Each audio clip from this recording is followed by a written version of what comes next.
Hello everybody, and welcome to the first of my how-to series. I'm going to be doing these every other Monday, and basically what I'm going to do is I'm going to show you a concept or a contraption, and then we'll kind of break it down. So today we're going to talk about the item filter, and what I'm going to do is just kind of show you how to build it, and then I'll go real deep into why this thing works, and then at the very end of the video I'll show you some applications for it.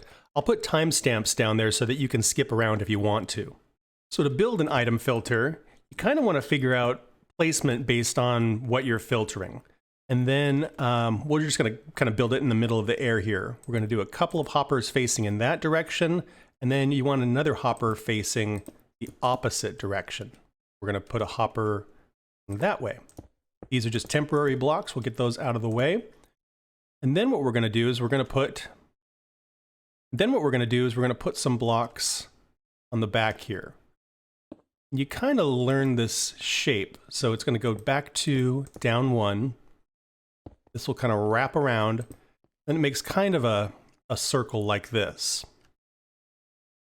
Right behind this hopper that's facing the wrong way, we're going to put a comparator, a couple of pieces of dust, and then right down there in that space, we're going to put a repeater.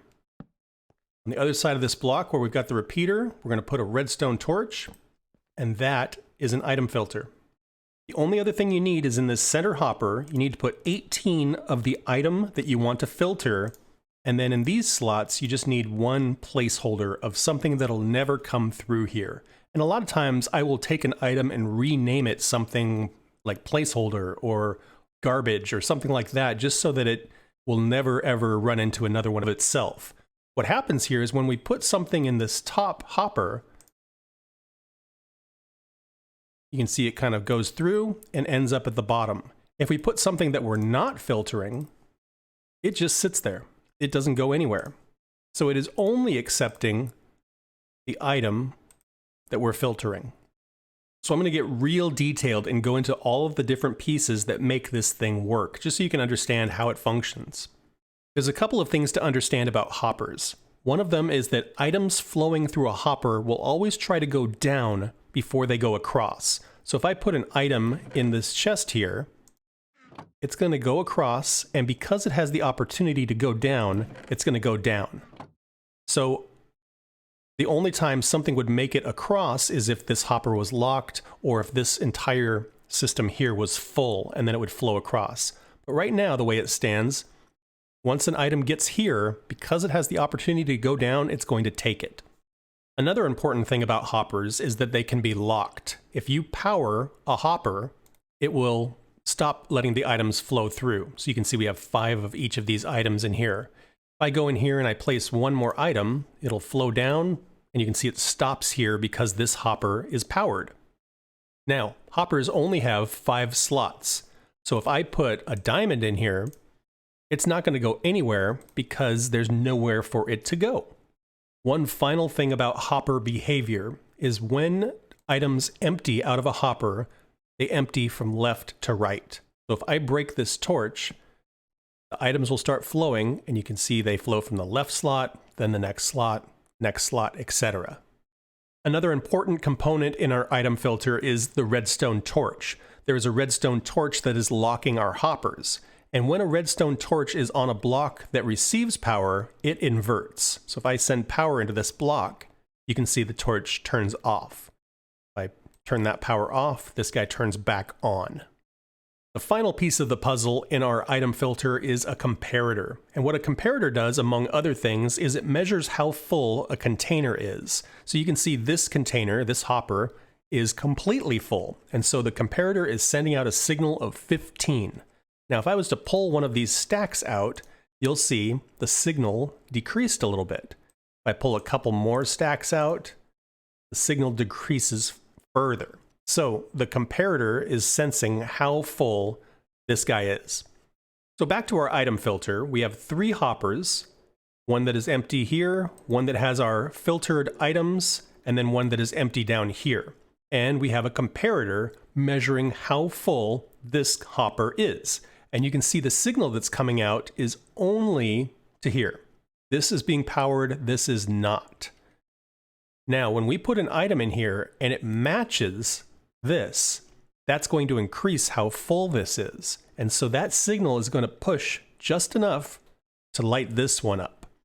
Now, since there's power in this block, the repeater can pull it out and push it into this block, which unlocks this hopper and allows that item to flow through. I will do it real quick so you can kind of see what I'm talking about. So what happened there was we put some items in. When this turned to 19, that was enough signal to spill over here. The repeater grabbed the signal and pushed it into this block, which unlocked the hopper and allowed the item to flow through. That happens over and over again, and all of our filtered items end up down here. It's a pretty ingenious little contraption, really. So now that we kind of understand how it works, what can we do with this thing? Well, a lot of people use them as item filters. So let's say I have a couple of hoppers here. Knock this one out and turn it sideways, and then more like that, and then we'll put a chest right up here. There we go. Okay, so what's going to happen here is when I put items in here, they will flow across, trying to get to this chest over here. But as we know, items want to flow down. But if they don't match this, then they're going to just pass right along. So let's throw some items in here. What we're going to do is we're going to put some gold, slime, some bricks, some gold, some slime, some bricks. Now let's see what happens here. If we come along here, you can see items are flowing along, and every once in a while that will kick up to 19. Right now, slime balls are coming through, so nothing is happening here. Over in this chest, the slime balls are starting to pile up. That's great. We got the bricks. Again, nothing is happening here, and the bricks are making their way all the way down here. Now, once we get that other bit of gold coming through, we'll see the item filter kick in again. There it goes. A little bit of signal comes along, which gets pushed into the block here, unpowers that so that the gold can flow down here. So it is getting filtered out. All the other items are passing the filter, ending up down here. Now, another thing you can do with an item filter is you can use it as a lock. Let's say over here, I'm going to put a torch here so that it inverts, and then a couple more, and we'll just put a light there. Now let's pretend this light is a door, and I only want this door to open when the correct key is put into the lock. So if I was to walk up to the door and throw, let's say, a slime ball in there, nothing happens. It just sits in that top hopper. Or if I was to throw, let's say, a brick in there, nothing happens. But if I throw gold in, which is what we're looking for, we got a signal. For those of you who watch my SMP videos, I recently built a carnival, and this is the system I used for the admission, so that people could only get on a ride if they inserted a token. If they tried to insert something else like a piece of dirt or a slime ball, the ride wouldn't let them on. It's only when they put a token in the system that the door opened. And that's how an item filter works. I hope you guys found that helpful. I'll leave links in the description for the carnival rides that I built so you guys can check that out and see how I implemented this. And that's where I'm going to wrap this one up. Thank you guys so much for watching. I hope you had fun. Please like and subscribe if you want to follow along on the adventure, and I hope to see you guys in the next one. Bye-bye.